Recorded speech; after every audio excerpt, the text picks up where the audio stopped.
World Calligraphy Day. We have three speakers who are practicing professionals who will be sharing their experiences on the theme Commercial Applications of Calligraphy. After that, we have a panel discussion on Future of Calligraphy in India. The panel includes people from who are practicing professionals and people from academics. This will throw some light into how the epidemic affected all of us, what are the plus points, and what is the future holding for us in terms of calligraphy practice and learning. Typography Society of India started during the pandemic time with a small WhatsApp group of around 25 to 30 students. And in around 1.5 years, we have grown into a group of around close to 2,000 members, which includes practicing professionals, students, teachers, and typography enthusiasts. And it has provided a platform for sharing knowledge, to exchange ideas, to upload work and take feedback from each other. And the journey was very vibrant and colorful, and there was a lot of things we could all learn from each other. Tomorrow, in many locations in India, different groups of calligraphy enthusiasts will be conducting programs and different events to celebrate World Calligraphy Day.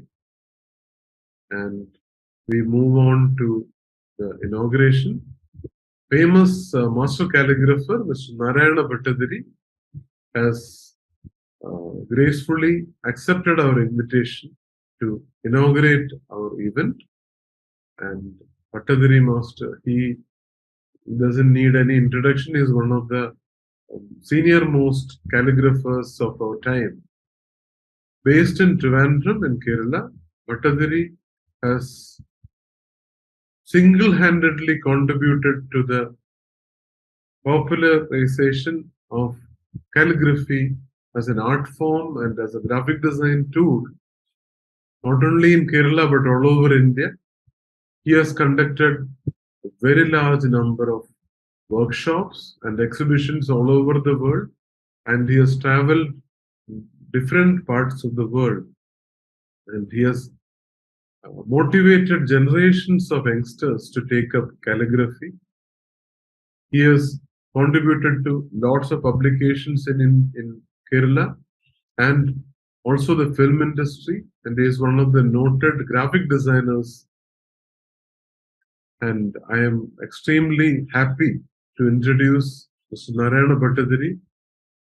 He will be inaugurating our session. Over to you, Mr. Narendra Bhattadiri. Jai Hind.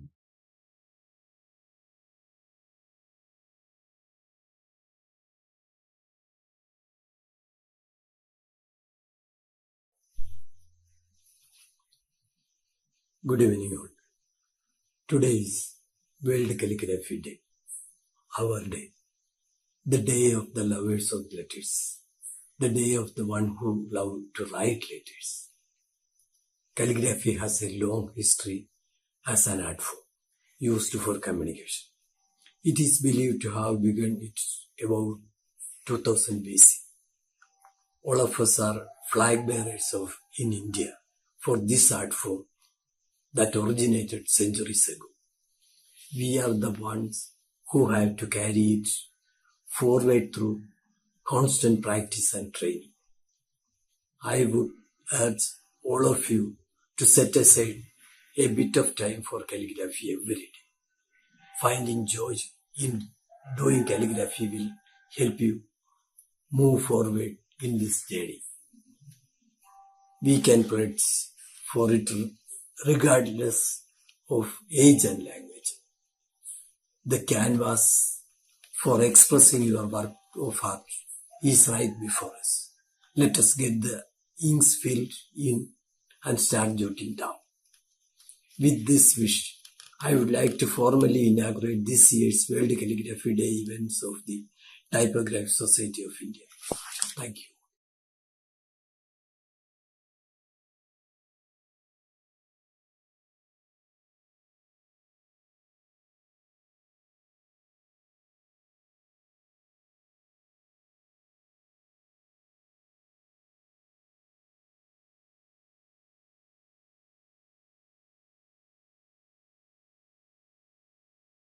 Good evening and welcome to the second edition of Sulekhan 2022, organized by the Typography Society of India on occasion of the World Calligraphy Day.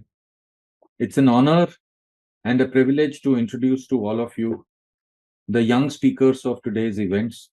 They are young, they are passionate about calligraphy, and they have inspired many by the path-breaking work which they have been doing.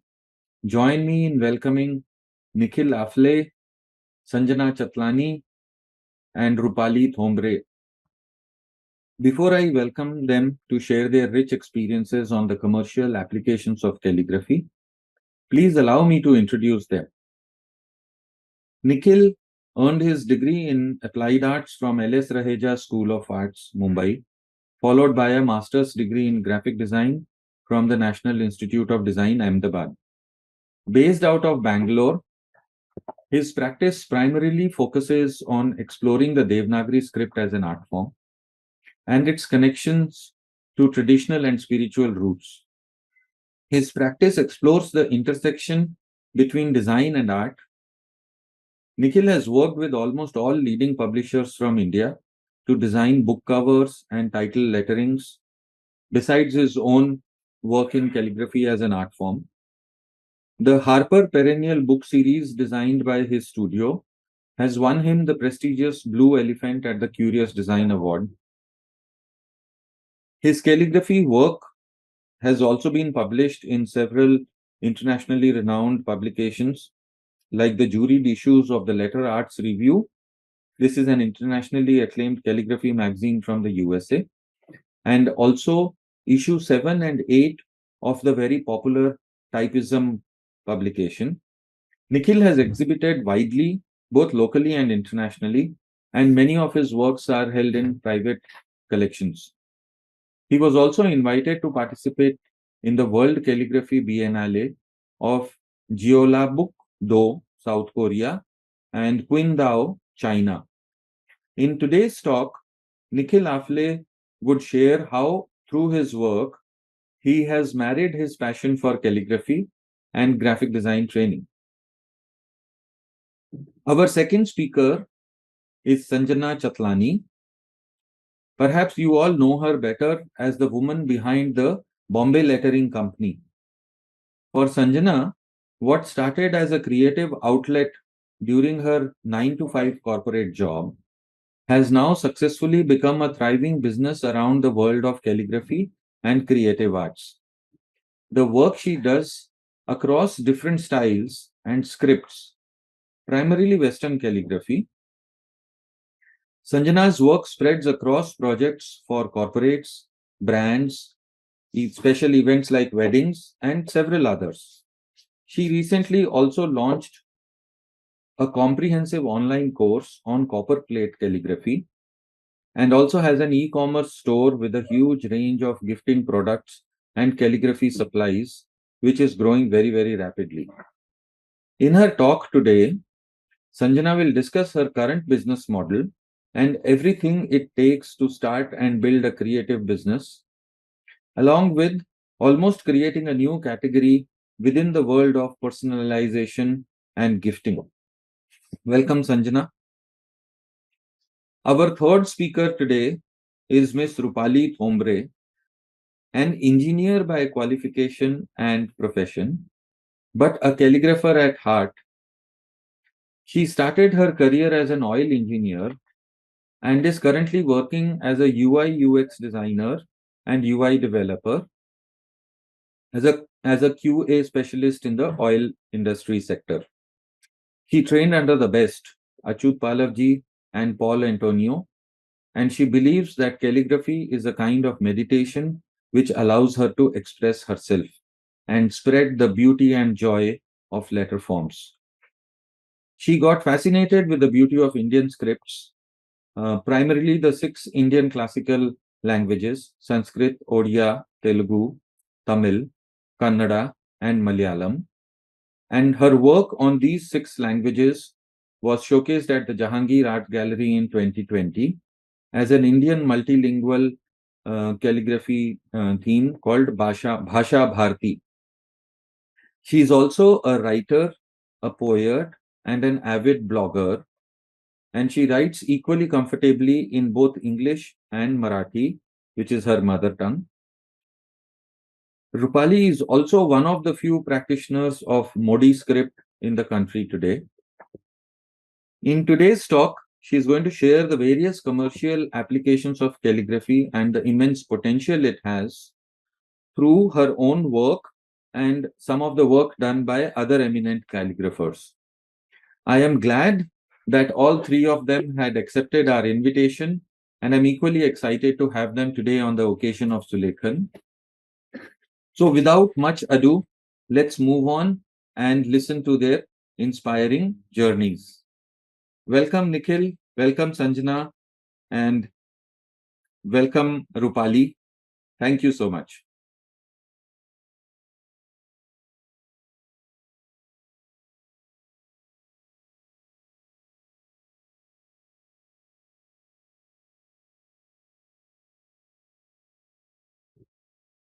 Hi, my name is Nikhil Afle. I was born and brought up in Mumbai, and I studied applied arts from Narendra School of Art, where I was first introduced to the world of calligraphy. Later, I did post-graduation from National Institute of Design, Ahmedabad, specialized in graphic design. So today's presentation is all about my encounters and experiments with the later forms. And I got an opportunity to apply them in some interesting context and uh, in some commercial and non-commercial applications. So let me just share the presentation with you guys. I started the calligraphy journey seriously when I moved to Delhi for a job in a design studio. And there I had a plenty time on the weekends or maybe the office hours. And I started doodling and sketching out something on the paper. And subconsciously or automatically, I was drawing the letter forms. Mostly, I was just experimenting with the letter form. There was no any agenda or any thoughts behind it. I was just having a fun with the materials, the tools, whatever are the papers available with me. So all my sketchbooks and the notepads were filled with these doodles like a I or a da da di di ka kha ga ga, etc. etc. And after that, I actually started my blog and I started showcasing my and sharing my work on that blog.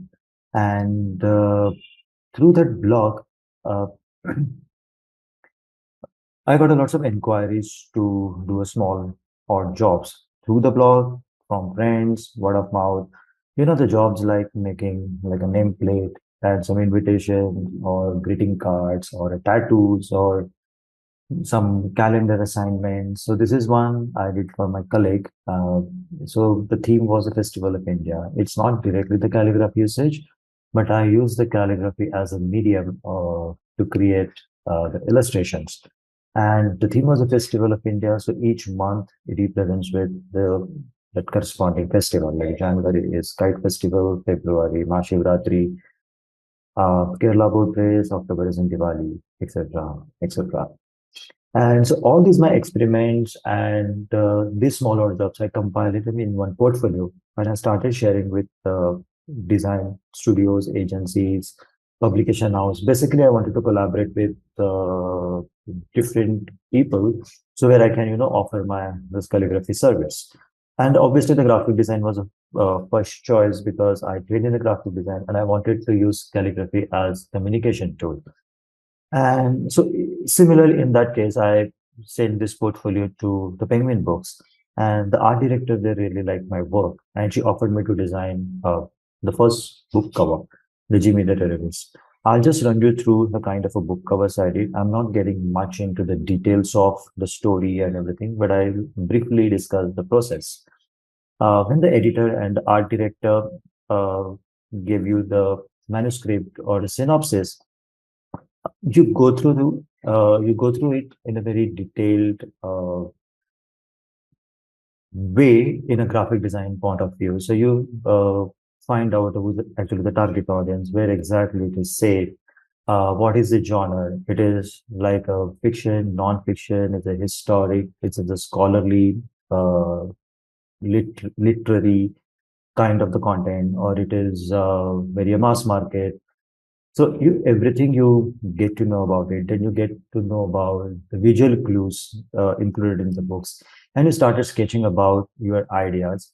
And not necessary, I would like to mention here that whenever I get a chance to work on any book covers, it's not always I end up doing in a calligraphy or a typography way. So there were the instances where I have created the book covers with the different approaches, like a photography or an illustration based. So it what exactly the content dictates, you come up with a design solution. So this was my first book cover, and we all enjoy the process, and everybody was happy with the outcome. And uh, so after that, I started working with mostly all the publication houses from India, like HarperCollins, Speaking Tiger, Rupa, Rowley, Bloomsbury, everything. So these are the few book covers I designed for many of these publishers. The interesting part of the book covers is you get to work on a different stories, different genres, and that excites me a lot. Like you get to read the stories for the first time, and it was a challenging as a designer to come up with the different kinds of a lettering, which actually talks about the essence and the flavor of the story.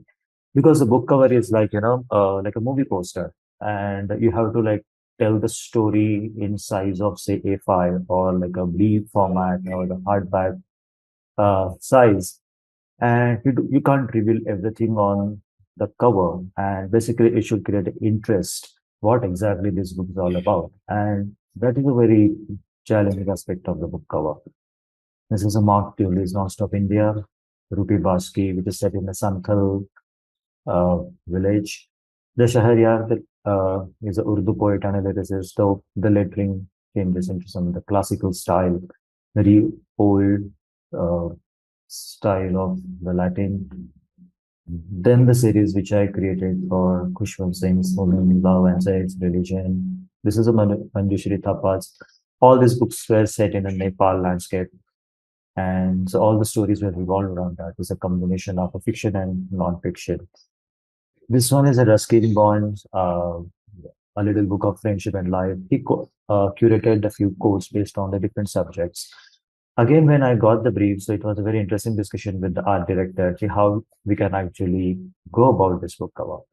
And the publisher wanted to make it like a very collectible items, like, the pocket friendly diary sort of a things. So instead of just writing the quotes one after the other, how can we actually create an interest to it? So we decided to enlarge few quotes, make in a very stylized way, or calligraphic, uh, give a calligraphic touch to the few quotes in between the books. So it works as a filler, or it breaks the monotony. Just that, going one by one after this ruled line. So there is this one, the enlarged quote. So it creates an interest to it.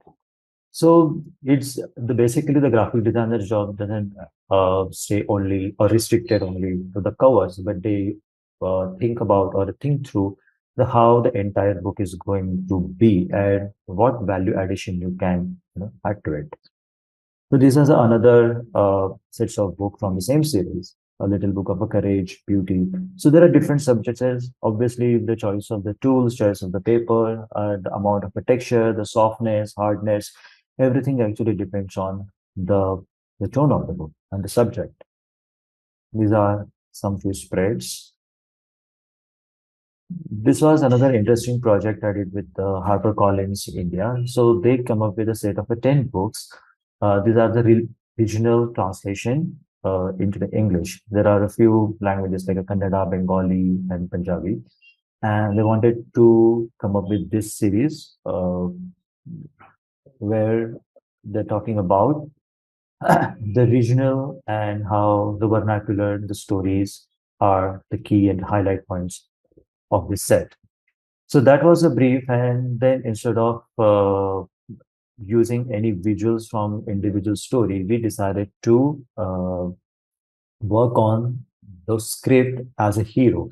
Why can't we celebrate our Indianness and the Indian script or Indian languages on a front cover, giving them like more attention to it rather than going for an individual story. And that is the kind of a look we decided for the series. And this won the Curious Design Awards, the Blue Elephant for the design for works. This was a process. Obviously, every time it starts from the paper and then move on to the tools. Basically, the content and your thought process actually dictates the what kind of a tool and the color palette and maybe even the texture of the paper. Then I got an opportunity to work on this a children's book written by brilliant Kamala Singh and published by Pratham Books. It's in a collaboration with the art director Maithili Doshi and illustrator Priyanka Gupta. So this book is talk about the modern age Varnamala, where the author, the Kamala Singh, who's a child activist and feminist, she wanted to introduce the beautiful thoughts about the equality, gender, child rights, etc., etc., uh, in the form of this Varnamala, but in a very interesting and not so preachy way. And the route we decided to do with again like a hand lettering, very interesting and a crazy kind of a form which children could relate to it. And we added these illustrations to simplify these thoughts because some of the concepts are like really difficult, even for even the adults to understand or to grasp it. And so these are just to complement whatever the text is written. It was a more like a expressive, illustrative typography. Good example of that. Again, behind the scene. So there were like a piles of papers. I won't say wasted, but uh, did the explorations on the different kinds of a writing. Then you have to maintain the legibility aspect also, other than if it's communicating what the theme is. Then I worked on a few logos, the titles. So for each and every the style, there was some kind of a story behind those drawing of the letters. It was a movie title, Khargosh, then TV titles. It's a performance space. It's called Nadamai. Sitar is the name of the restaurant. Nathadwara was an exhibition of the Pichwai paintings. Sham Suvarna was another exhibition launched during the Diwali about black and gold saris. So I did like the little branding, like the posters and banners and little bit of a catalog. The Vogue magazine approached 4 to 5 typographers and lettering artists to create a stamp based on the theme of hope during the pandemic around 2020. Yeah. And so initial thought was like, okay, I'll write a hope in a very interesting way, giving the positive vibes. But then I thought that's very cliche, and why can't we actually write a very inspirational quote? So I found this the song written by Sahir Ludhianvi, and there was one line in that Raat Bhar Ka Hai Mehman Tera. So broadly, it translates like it's always darkest before the dawn, or like, this shall to pass.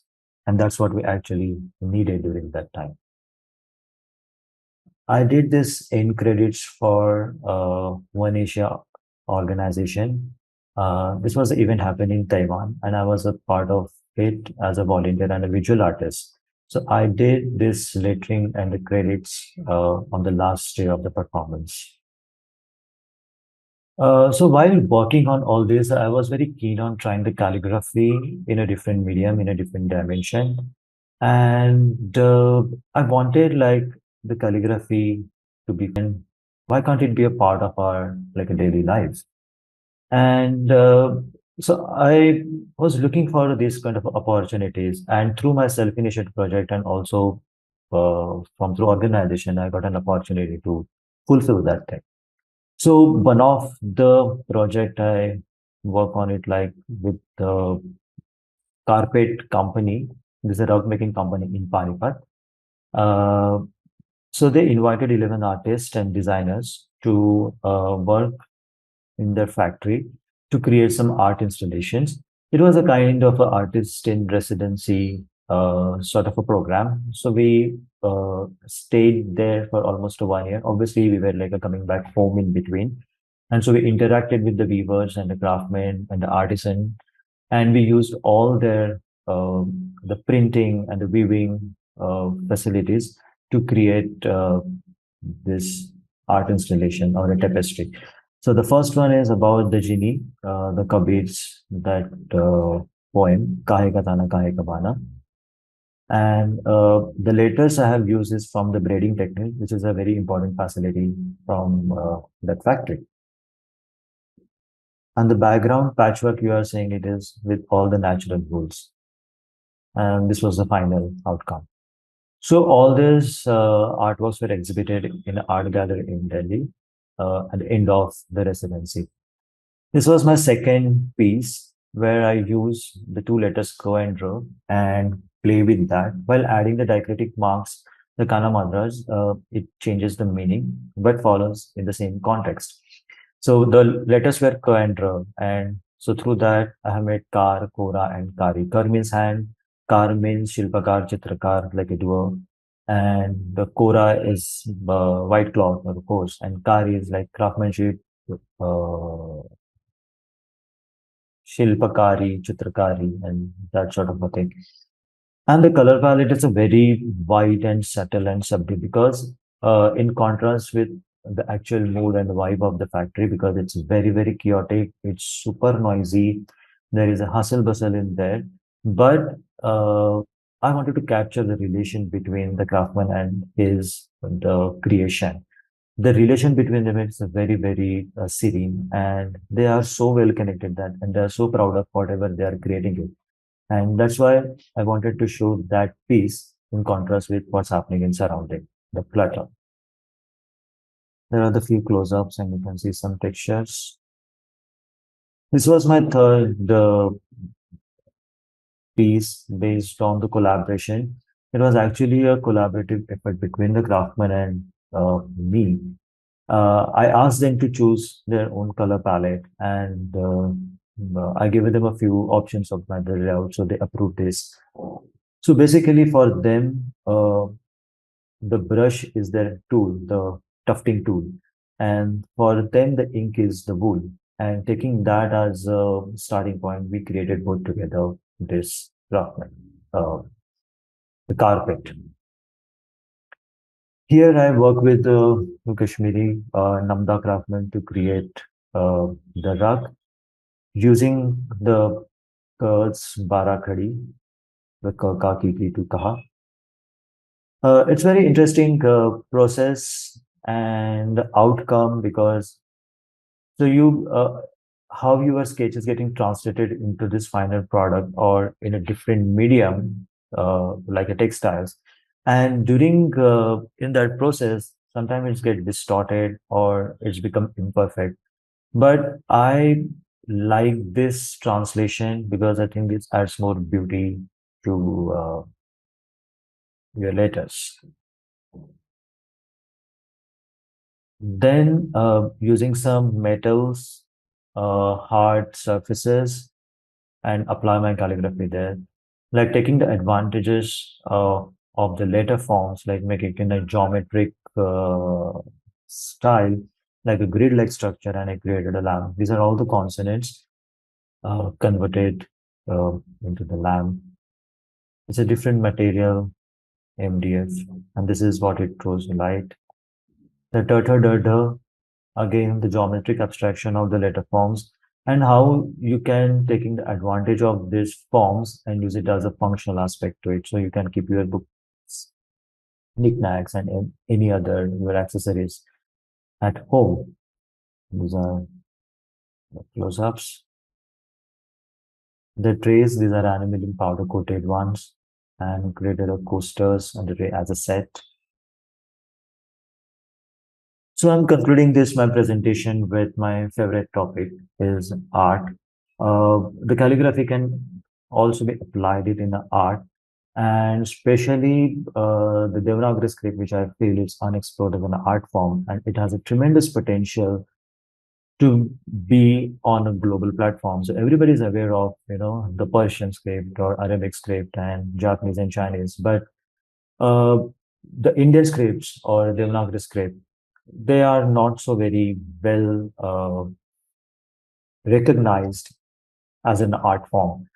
So my practice now, I'm primarily focusing on contemporizing the Devanagari script. And so these are my some sketches and the final artworks.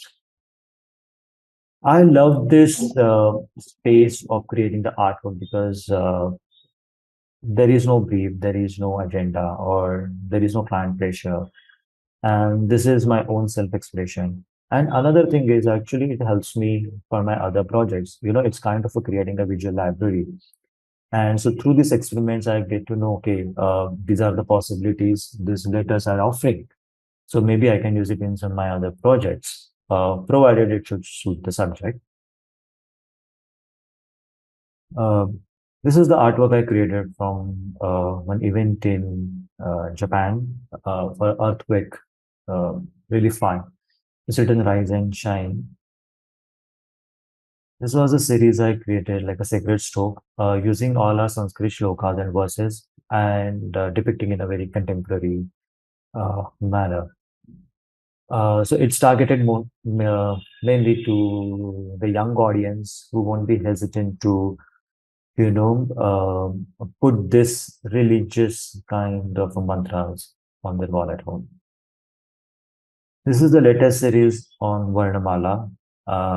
Basically, I am correlating the Devanagari letter forms with the humankinds. When you look at the Varnamala of a Devanagari, there are many letters are from a different uh, sizes or weights. A few of them are like a very elegant, some are very harsh in terms of the look and feel and also with the sound. And being having such differences, they are still living harmoniously in that Varnamala and create a beautiful language. So why can't we learn something from them? And so this is my attempt to relate to uh, this constitution and the grammar of this letter forms with uh, the human beings. These are the few artworks. Now, so that's it. I hope you like this presentation. Thank you, entire Sulekhan team, for inviting me and allowing me to share my work. Thanks once again, Tarun, Jiv Kumar sir, and Achutpala sir. Happy Calligraphy Day, all of you.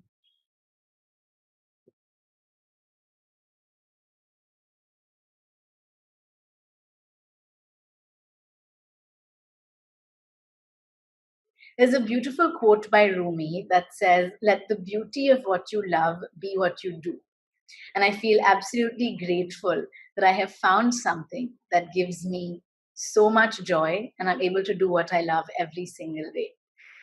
Namaste, my name is Sanjana Chatlani. I'm a calligraphy artist from Mumbai and the founder of the Bombay Lettering Company. I'm absolutely honored to be with you here today to celebrate World Calligraphy Day and to talk about the commercial application of this beautiful art form. Now, of course, as calligraphers, the very first question I got, and I'm sure many of you might be getting, is how do you make a business around it? Or how do you earn money by doing this? It's beautiful, but is it commercially viable? And that was one of my biggest roadblocks in the beginning when I began to do calligraphy professionally, was education, was to educate the audience and educate our people of the art form and what we can do for them. I want to talk to you today about my journey of passion to profession and how I was able to build a business around an art form that I just happened to fall in love with. I do want to take you through my journey of going into that. But more importantly, I also want to take you through visually all the different applications of calligraphy today that I use in my business. So the first part, which is a little bit about my journey and my story and how I got into calligraphy. I was working full time with a French wines and spirits company called Moet Hennessy. I was doing marketing and brand management and absolutely loved being in the corporate world. I had a little inclination towards art and I had a creative bug in me, but I never knew I could actually professionally do anything with an art form. One day I was sitting in my office and an elderly man came into our conference room and began to write names of celebrities on these little tags that we were sending out with different gifts. I was blown away, and that was the first time I saw the commercial application of calligraphy. Because we've all taken a calligraphy class in school or a workshop when we were younger, and we've been able to create a beautiful piece. But we've never known what to do beyond that, right? And here I saw this man writing on these cards and getting paid to do it. I was blown away. And that was when I started to dabble into that world, I would say a little bit. I was fascinated by a style called pointed pen calligraphy, which there wasn't much of in India back in 2017. So all the artists I started to follow on Instagram were from the US or from Europe. I happened to be going on a family trip to California and attended a workshop there. And I learned a style called copper plate calligraphy, which is now one of my signature styles that I do. And I fell in love with the world of pointed pen calligraphy. I came back to Bombay and I knew I wanted to do something with it. But of course, I had my full-time job and it was very much something I loved. So calligraphy became a passion project or a creative outlet for me. I started doing a lot of different pieces, just creating stuff for friends, for family. And I made an Instagram account and I started to post pictures of it. I began to get friends asking me if I'd create name tags for them or address envelopes. And I was nervous at first and I said, no, I don't think I can do this. But it was only because I kept putting up pictures that people would come back to me and ask me if I could do something for them. I remember very clearly it was Diwali, and a very good friend asked me if I would do 150 Diwali cards for him, but if I would charge him. I had no idea how to price my work. But I said, okay, you know what, I'm going to take this on. It had been a year since I was practicing, and I was really, really enjoying it. But that was the first time I realized the big difference between doing something for yourself for fun and doing something for a client where you were earning, but you had to follow rules, you had a brief, you had a timeline to work within, and you couldn't go wrong that much. So the first thing for me was understanding that there was a mental shift between doing something for fun and doing it for professionally. And that's huge because you need to ask yourself and you need to understand if you even enjoy doing it professionally. But the very first step I would say is to really practice and get very, very good at that skill before you can even think of taking it on commercially, right? And then start doing work slowly and test the waters and see if you even enjoy it and see what the response is and get honest feedback from friends and family around you. I happened to love it and I enjoyed doing that project commercially for a client. And that was a snowball effect that began for me. And I started getting more and more orders from people I didn't know. I soon realized that I needed to make a website and I needed to be a little more professional because before I even knew it, this art form that I was just doing for fun began to become a side hustle for me. And people started coming and asking me to do a lot of work for them. Yes, it was scary at first, but I took on the challenge and I said, no, I want to make sure I can do this. And let's see, let's try it out. So I created my Instagram account. I created my website. I had my domain name. I had my business cards. I made a deck, right? So I had to start making some pictures of work to show people. But even then, it was very hard to explain to people what it is I was doing. It happened very organically where I had people reaching out to me for certain things. But if there was something I wanted to do, I would actually create a dummy of it and just put it out. Like I remember, for example, nobody had ever heard of wedding signages in India done by a calligrapher. And I had seen it in the US. So I said, you know what, I'm going to just make a fake signage for a wedding and I'm going to shoot it and I'm going to put it up on my Instagram account. I did that. I made the entire signage. I got flowers. I got a photographer to help me shoot it.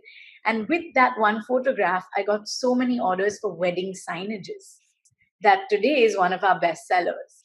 But sometimes you need to visually show people what you want to do for them to understand it and then come back to you to place an order. So I was doing all of this, building my Instagram, networking, meeting people, talking about what I do, because you can be a great artist, but if you're not able to market yourself and put yourself out there, nobody is going to know you exist, and nobody is going to know that you can do something beautiful for them.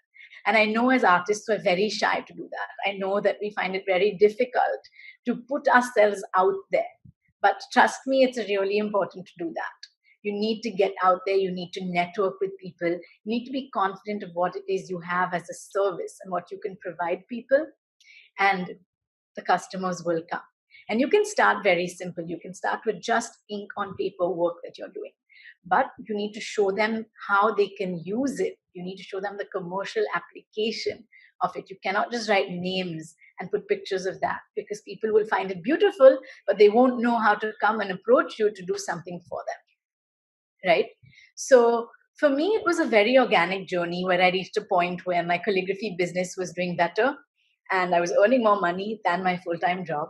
So it was a natural switch where I then, at the end of 2018, quit my job to go full-time with calligraphy. And today we have a studio in Bombay where we take on all sorts of work for individuals, for corporates, for events, for brands. We teach, we have a store, and I want to take you through all of this visually. And now I'm going to show you the commercial application of everything that I do as a calligrapher. I do want you to know that there is a very big difference between being an excellent artist and an entrepreneur. You may be an amazing calligrapher, but you may not necessarily be an amazing business owner of a calligraphy brand. But we teach ourselves that and we learn that. And we're able to do so by getting the right resources, the right help, the right material to be able to become good business owners of that particular art form, right? And it's something you learn and learn and learn along the journey. All right. So because visual representation is always the best way, I'm going to take you through the different things we do at the Bombay Lettering Company to give you an idea of all the different things one can do as a commercial calligrapher. As you know, this is my favorite quote that I also start every presentation with. And now we'll dive into the commercial applications. So the first thing is client commissions. Now this is very, very vast. We have work for individuals, we have work for corporates and brands, and then we have collaborations, which again, as I was mentioning, is a great way to work. Now, when I talk about individuals, this could be you, your mom, your aunt, your friend, your cousin, anyone coming to a calligrapher for some sort of a gift or requirement. As you see, if I start with my images from the top left, you see these are just handwritten gift tags that were added onto a gift for someone. The next image was me engraving on a bottle of champagne and 2 glasses that someone wanted to gift someone. Now I have a tool which is like a dentist's drill, and it has a high-speed motor, and we can actually etch into glass. So that's how I've created that. The next image is an image of a handwritten letter that I've done on handmade paper for a client. The image on the right is a poem, Sunflower, that someone wanted me to get done and framed for them and gifted. We then come down at the bottom center to personal stationery. This is an order given to me by a client who wanted to make sets of stationery for herself. And of course, this process requires me to create the artwork, but me to also work with my printer, who then prints the cards. So basically, you will have requirements that are just ink on paper, which you can be doing. Or if you choose to, you can take on projects that are a step further, where you have to work with vendors to get the item complete, which could be printers, could be laser cutters, it could be engravers, and it's totally up to you in terms of how far you really want to go. Today with our small business, we have printers, we have laser cutters, we have different vendors we work with for different projects. So my printer, for example, has printed the stationery. The next one, if you see on the left of that, are menus that we did for a sit-down dinner. Now, I have handwritten, combined with text, printed, handwritten the tags as well, tied them up together with ribbon, and given the ready pieces to the client. And then the extreme bottom left is an entirely laser cut piece that we created for a client who wanted her baby's details created in a very, very creative way. So I've hand lettered the entire thing, but then laser cut and painted each part of the clouds and the sun and the rays and fixed them onto a base. So that's lots more than just calligraphy, right? But that's an entire product you are giving someone. And that is what people want. They want the entire product. And there's lots more. This is something we do for corporates and brands. Now, one of the most popular things brands reach out to us for are handwritten letters, envelope addressing, gift tags, as you see. And again, you can choose different styles. You can do this in for them. Usually, if it's a corporate or a brand, they have very strict rules. They'll give you the color of ink they need. They'll give you their stationery as well. Sometimes we print the stationery ourselves and we have the liberty to choose our color of ink or style. But a lot of times you have the brand giving you strict guidelines to follow, right? Another big thing that I do for individuals as well as corporates or brands is murals, which is where you actually paint on walls. Now, this is a lot of fun because you can create your artwork, of course, small, but then you use a projector to blow it up, project it onto the wall, and paint. Now, again, murals and sign painting is a whole other world and universe commercially. But as a calligrapher, I like dabbling into it every now and then. Brand collaborations. Now, if you're a calligrapher and you want to start going commercial with your work, a great way is to collaborate with a brand. Now, this is about reaching out to like-minded brands who are not direct competition for you and do something together where your audiences are similar or your audiences are even the same. So these are few of our most recent collaborations that we've done. This was the Google India's calendar where they collaborated with 12 women artists from across the country and asked each one of us to create an artwork for the calendar.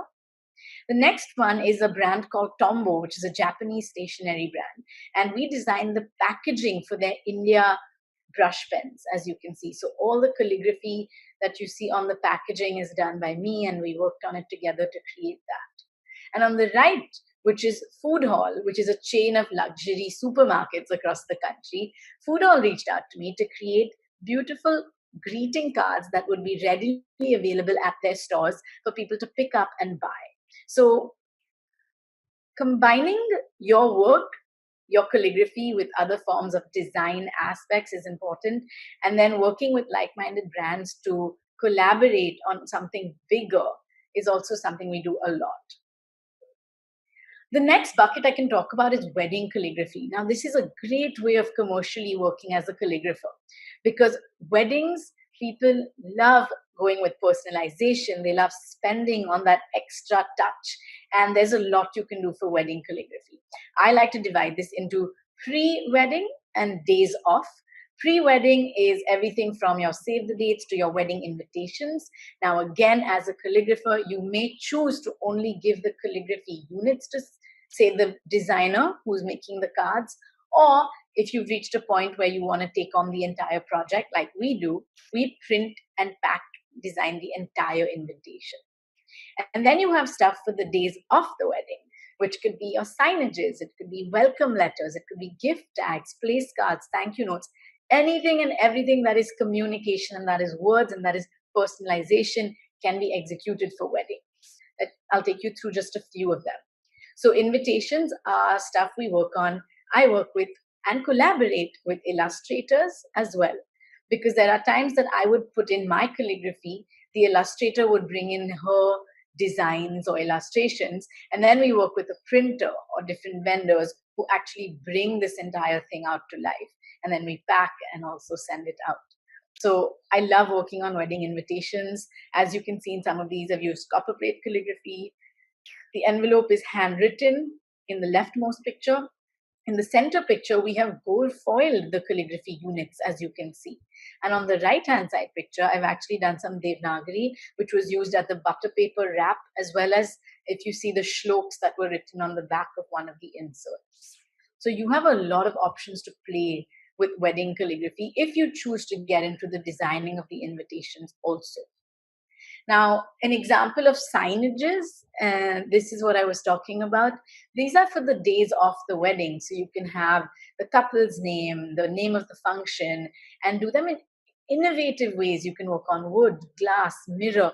The best part about working as a commercial calligrapher is that I am not restricted to ink on paper. I can work on all sorts of surfaces, and it's a lot of fun. Of course, the other things like we spoke about, which are welcome notes and hamper tags, are things you've seen in the pictures above. But there's all of that and more that you can offer for weddings. The next thing I'd like to talk about that I do a lot as a commercial calligrapher is something known as on-site calligraphy. Now, this is where I go live and actually do calligraphy with a brand or a store or even an event or a wedding. And this is really nice because it shows that the brand is trying to create an experience for their customer, and you want to make it as interactive and jewelry would go into. Next to that is Jo Malone, which is a lovely brand from the UK. They do fragrances and candles. And again, I was personalizing their boxes during Diwali and Christmas. So anyone coming in to buy a gift would have me personalize their box for them with their message. And the third one that you see is Nika. And with Nika, I work with them across the year during different occasions, and I do on-site engraving for them. So if you see, these are perfume bottles that people have bought, and then I have engraved on the perfume bottles. And what makes this really fun is that people can actually interact with you and see the process of what you're doing as an artist. And it's amazing, right? As artists, we'd love to show people what we're doing and take them through it. And people are always very, very intrigued by it. I then come to education. Now, for me, education has become a really big part of what we do, and I love teaching pointed pen calligraphy.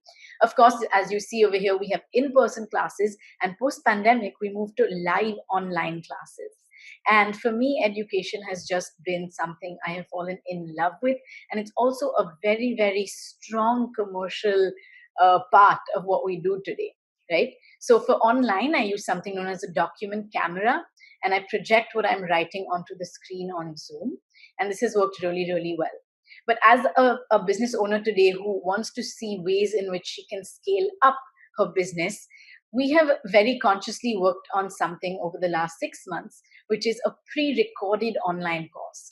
So everything I used to teach live on the style called copperplate calligraphy, we now teach this as a pre-recorded course.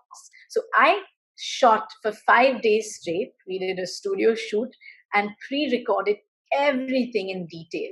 We now have an online course where people buy the course, sign up, get their modules. They get to watch everything at their own time, at their own pace, whether on their desktop or on the app. And they have a community that they can be a part of. So the reason why I'm showing this to you is because this is a form of recurring revenue that I've created. And this is a great commercial application if you are an educator in whatever art form it may be, creating pre-recorded online courses. And the last bucket for us is our e-commerce, which is our online store. So for me, early on as a calligrapher, I realized that I was not finding the right tools and supplies that I wanted in India. So I had to import them every time. So in 2018, I decided that I'm going to create my online store. And at that time, it was the first in the country, a dedicated online store for calligraphy supplies. And I tried to find the best supplies from all over the world and keep them available for our community in India. So whether it's ink from Fox and Quill or Higgins or accessories like, your holders, your dinky dips, or as you see, Rub and Buff, which is for engraving, we want to try and have a store that is created for artists by artists. I'm not trying to become a massive art store in the country. That's not my objective over here. But the objective with the store is that calligraphers from across India can get great quality supplies from us. And then our last part is the gifts and products section on our website. Now, this started with people coming to me saying, what do you have ready for me to gift someone? And what's really important is you should listen to your customers. You should listen to what people are asking you for. And we kept hearing people ask us, what can we gift a loved one? So we said, you know what, we're going to build an online store with gifts and products where people can come and buy either ready-made generic items, as you see, like the Gayatri Mantra over there, or the Diwali tags. Or we can have personalized items like nameplates for homes, engraved champagne flutes, personal stationery. But these are products that people can go on our store, put in their requirements, and order online. So the online store also serves as a form of passive income for us as business owners. Now, there are so many more things one can do, but I hope that my little explanation with a lot of pictures of where we are using calligraphy commercially can give you ideas and help you find ways in which you can use your calligraphy commercially, because the sky is your limit.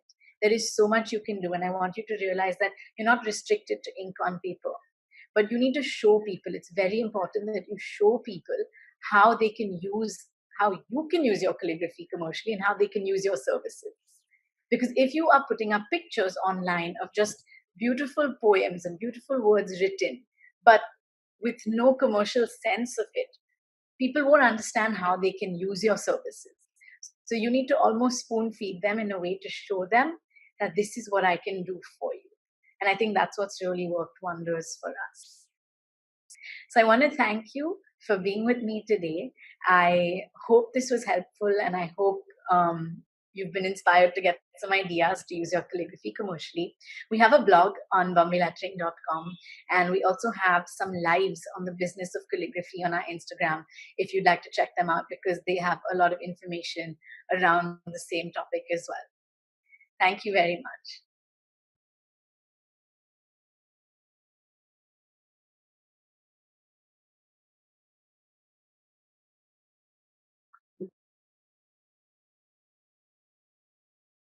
Hi everyone.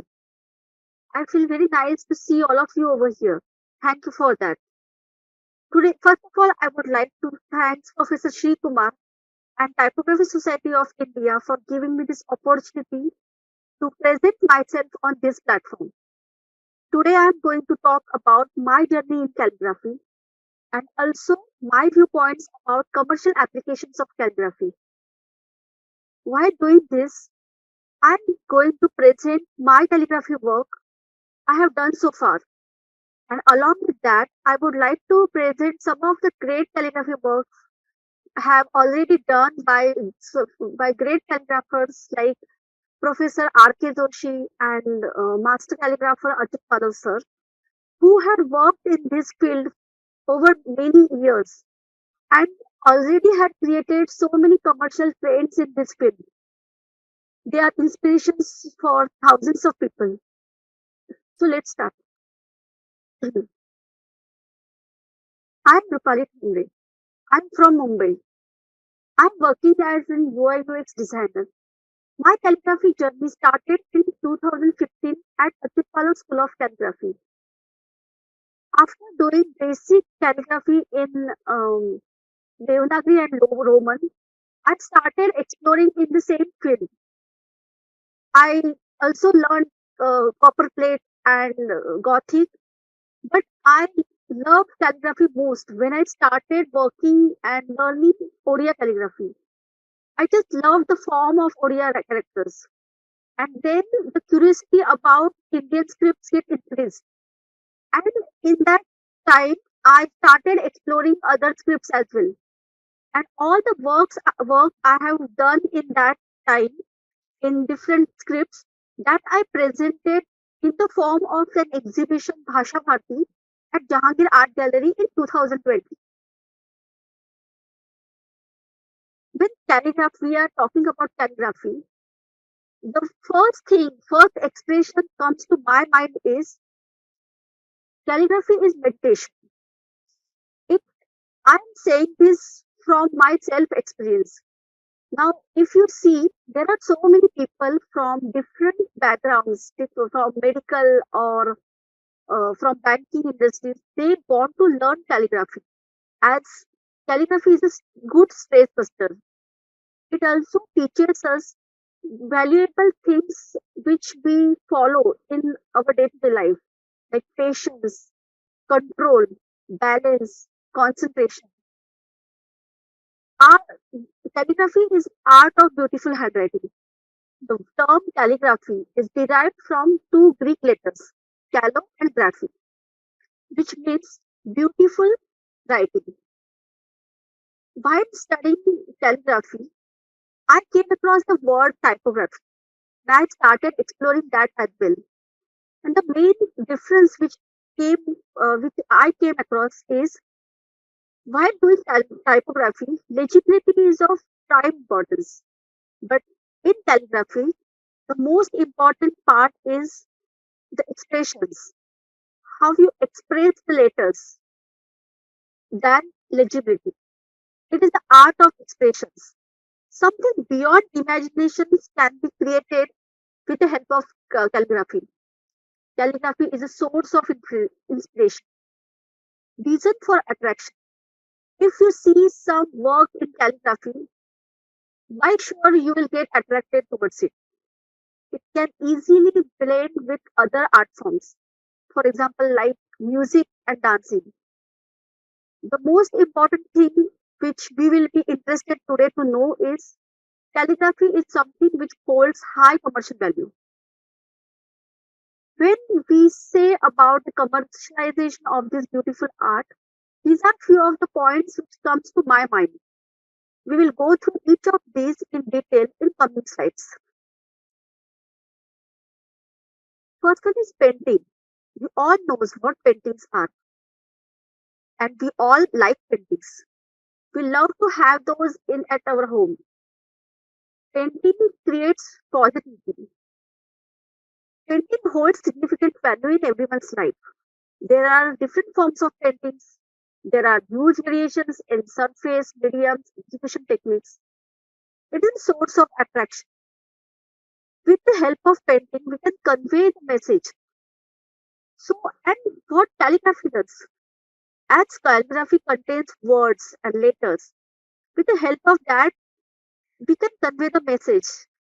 But, like for example, if I want to have my favorite poem on the wall of my home, I can't just go and print and hang it on the wall. It will not solve the purpose and it will not look good at home.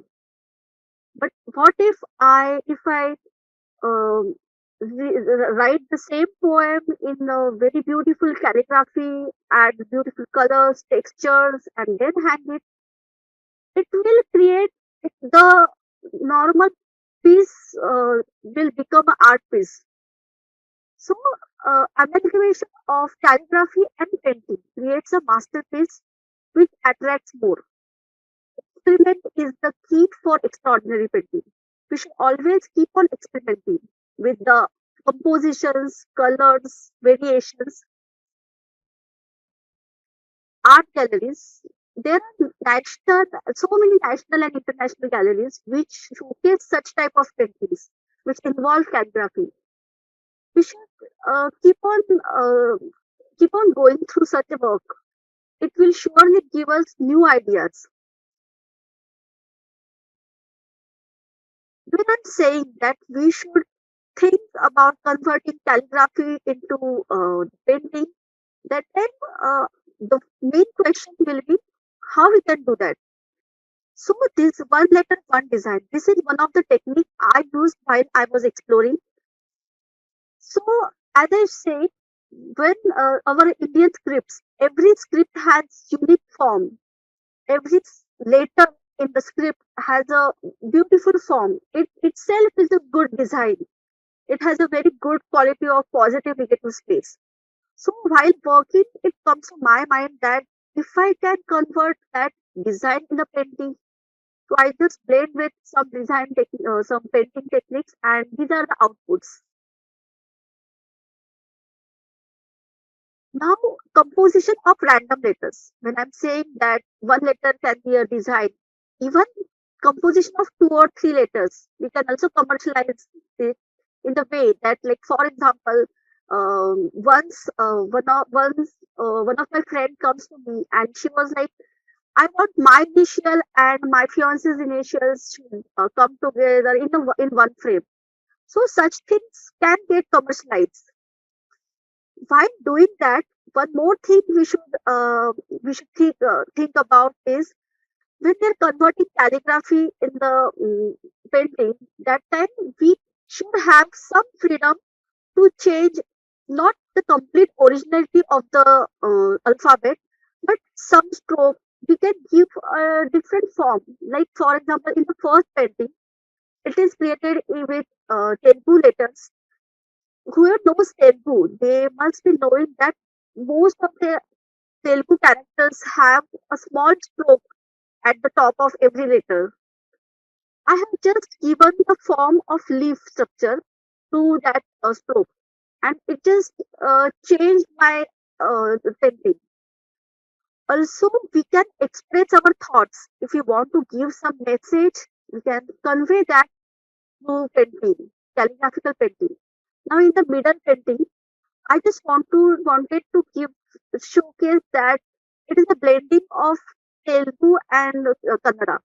So Telugu and Kannada are the children from the same mother language, that is Kadamba, which is derived from Brahmi, and how the amalgamation or the blending took place. And while doing that, we should also think where we can use that, like we can print it on any other surface, and that can get a good commercialized product. This is another technique which I came across. Here, if you see, I have written the complete Vishnu Sahasranam in the form of Shankha, and while doing this, even I got a very good positive feeling. I enjoyed. I feel very powerful while I was doing this, and also I got a very good response. People got connected to it emotionally as well as in the spiritual way. They got connected. I also created one more painting in this way, which has curricular written in the Tamil script. This is another similar painting where thousands of Ganesha names are written in the Modi script. The person who owns this painting now, he says that I don't understand Modi, but the feeling that there are thousand names in this painting and it is in my house, the feeling itself gives a power, some positive energy is there in the house. And this is what are the experiments we should do to get commercialized more. Basic fonts and colors. Here, if you see the backgrounds, they are created with a very soft colors. I have taken a theme in my mind and then just overlapping all the alphabets from the same script, and it created a very smoothing design. And over that, I have used different forms. It is just for the showcasing that every script is having unique basic forms which are getting repeated in most of their alphabets. Now, if we see at the Odia script, it is having a very beautiful top curve over most of the characters, and it gives it a very beautiful ornamental value. So when we are creating this, we should think in the product ways as well. Like where I can use this printing, where it will look beautiful when it will get print. And in this way, we will get good ideas. Gifting accessories. I always think that calligraphy makes someone feel special. Like, just imagine if you are having your friend's birthday and you want to give someone something. There is no meaning that you are just getting it from shop and giving it to him. That instead of that, what if you create something, you handwrite it, you write it with the help of calligraphy or some good colors, new techniques, or you add some good aesthetical values and then present. The person will feel very special. We few decades ago, like 10 to 20 years ago, there was a trend that people used to exchange greeting cards on every occasion, on birthdays, anniversaries, festivals. And we keep all those as a memories. But in this digital era, somewhere this trend is gone. But we, the calligraphers, can bring it back. It's very good for spreading awareness about calligraphy as well. These are few of the greeting cards, how we can think about it. We should apply calligraphy in the things which are around us. It is a human tendency that first, whenever something new comes in the market, people will not just go directly and buy it for the first time. First of all, they will see, they will observe what exactly it is. They will start exploring. They will try to use that, and then they will go and buy. To increase awareness, we can commercialize calligraphy designs on daily used items such as umbrellas, plates, t-shirts, and many more. It's just like someone needs to start and then it becomes a trend. So always be experimental. These are few of the examples of daily items. We can carve calligraphy on glass items. We can have beautiful messages or just stroke designs on umbrellas or the accessories like cups, bowls, posters. We can also create nameplates. Many people already doing business of nameplate and and calligraphy plays a very good role in that. Book covers and calendars and posters. Many great calligraphers, typographers, graphic designers are already working in this industry. As I told, calligraphy attracts people, and what these products require the attraction from users. So, calligraphy has a very vital importance in this field. Calligraphy for interior decoration. Calligraphy, many people are using nowadays calligraphy as an interior element. Like in the third image, it is shown that how we can use calligraphy to decorate our house or any office area. The second image is from one of the school in Navi Mumbai, where they have picked up few poems from the syllabus and they showcase that they painted that in on the walls of classrooms, and those classrooms are looking very fresh and very beautiful. And also from the children point of view, we all know that whatever children see, they observe, they will learn that. So it is very much beneficial education wise as well. So this is a very good idea, and this is some trend which should be followed. Calligraphy on dupattas and kurtis. This I tried doing this as I was in love with Odia calligraphy. So I started composing the letters in such a way that it will create some design. I tried it on the surfaces of dupattas and saris, and I got a very good response. These are some of the calligraphy works created on the saris. Like you can imagine that how how and where calligraphy can be worked. Calligraphy on t-shirt. This trend is there from many years. People love good messages to have on their t-shirts. This only I want to tell that someone must have had this idea in few years back, and they started this. So that's why we are following that, and we are using in present. So in the same way, we should think, and we should think how more creative ways we can use calligraphy. Calligraphy jewelry. We can see hardly calligraphy is visible in jewelry designs, but here is the result. The first one is created by Dr. Saili. She had done the work in Odia calligraphy. Here, the sculpture of Oriya dancer, Tahiya.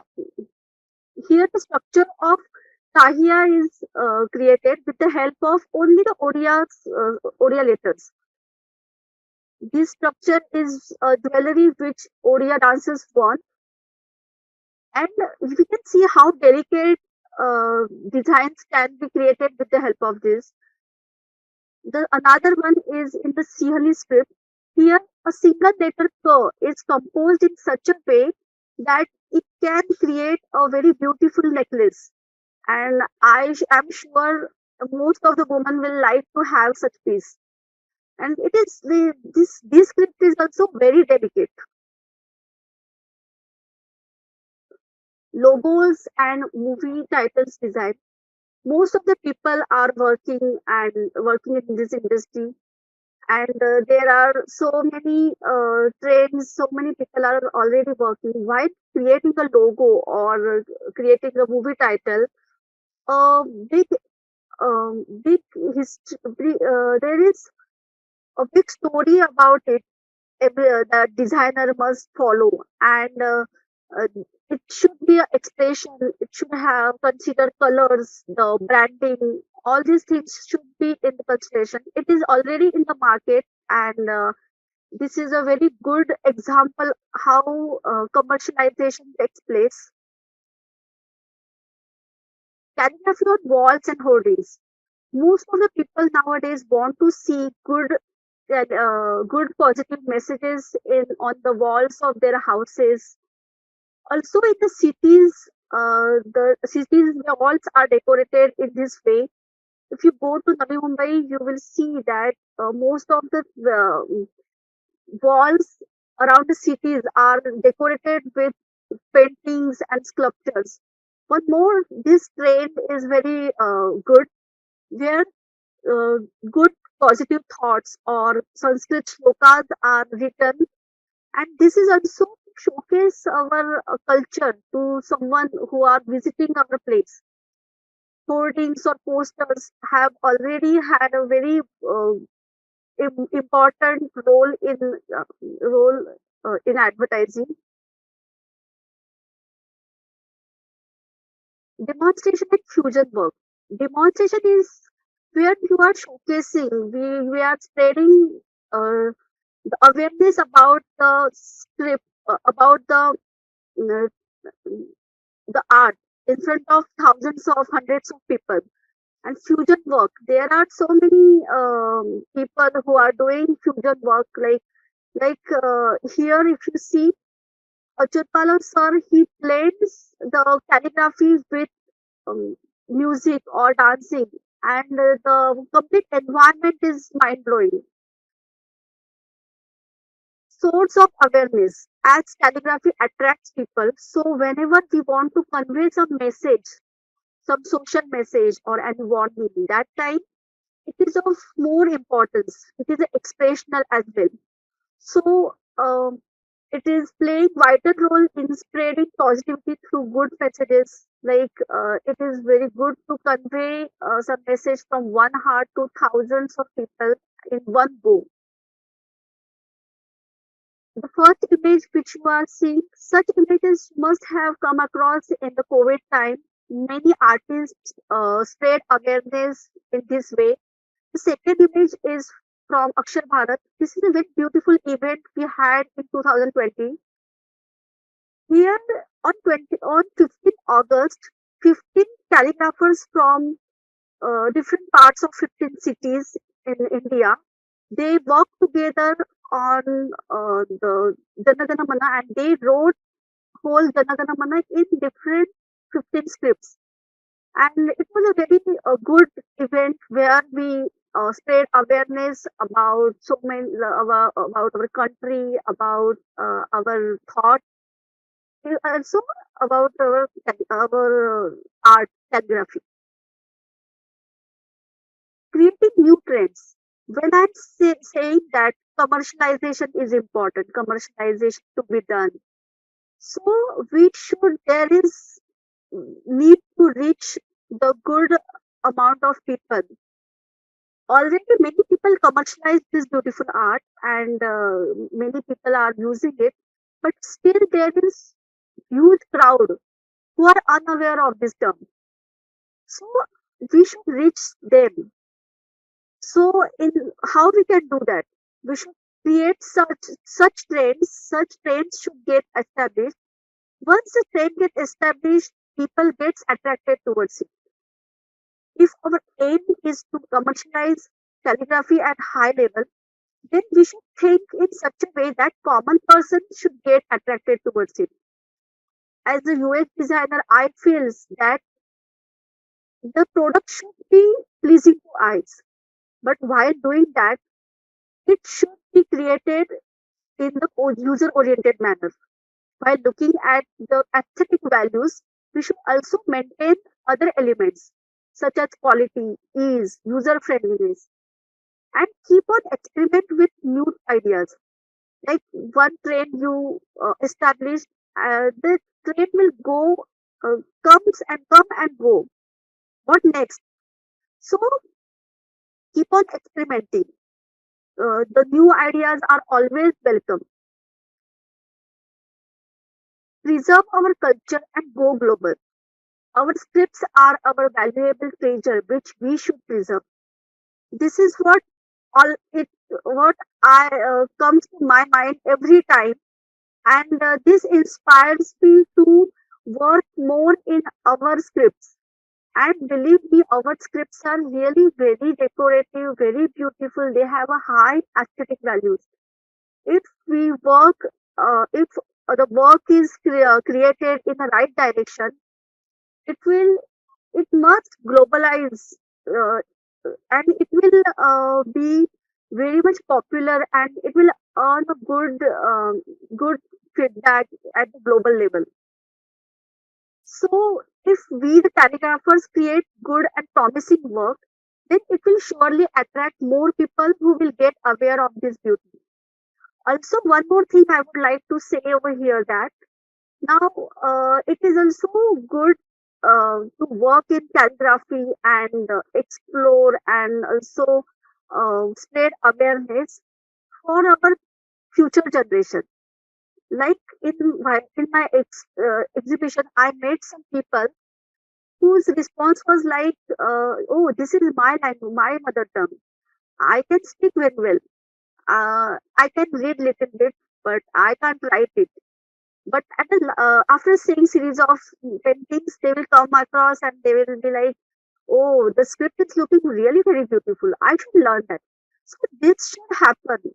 Our future generation also, they are people who will take our culture in the future. In the future, so we should think in that way and work together, and also follow the trends, and if the good work is done in the right direction, then there will be surely a very best future to Indian calligraphy.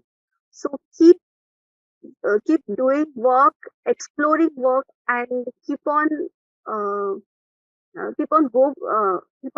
try harder to preserve our culture and spread calligraphy as much as possible. Thank you so much.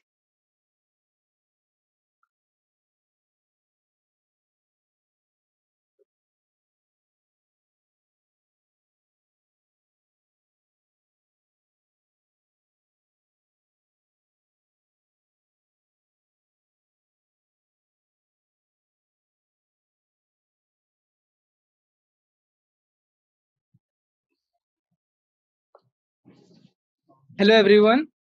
I am Amit, and I would like you to I would like to welcome you to panel discussion on Sulekhan 2022.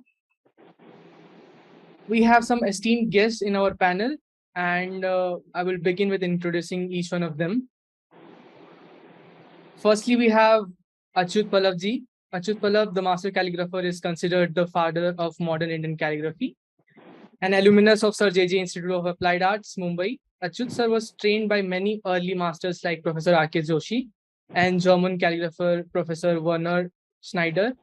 He established the calligraphy school, his love for Indian scripts motivated him to conceptualize and execute many ventures like Calligraphy Roadways and CalliFest, India's first ever calligraphy festival. Through his incredibly beautiful calligraphy creation, Achyut Pallabji has inspired generations of youngsters to take up calligraphy as profession. As a designer, he has made significant landmark in history through the creative fusion of calligraphic beauty in a commercial space of advertising and graphic design. He is also the founder of Achyut Pallab School of Calligraphy in Navi Mumbai and established CalliHunt Award for Excellence of Calligraphy. Both are the first of its kind in India. He conducts demonstrations and lectures in various design and art institutions around the world. He is also an adjunct professor at the IDC School of Design, IIT Bombay. His works have been executed around the world.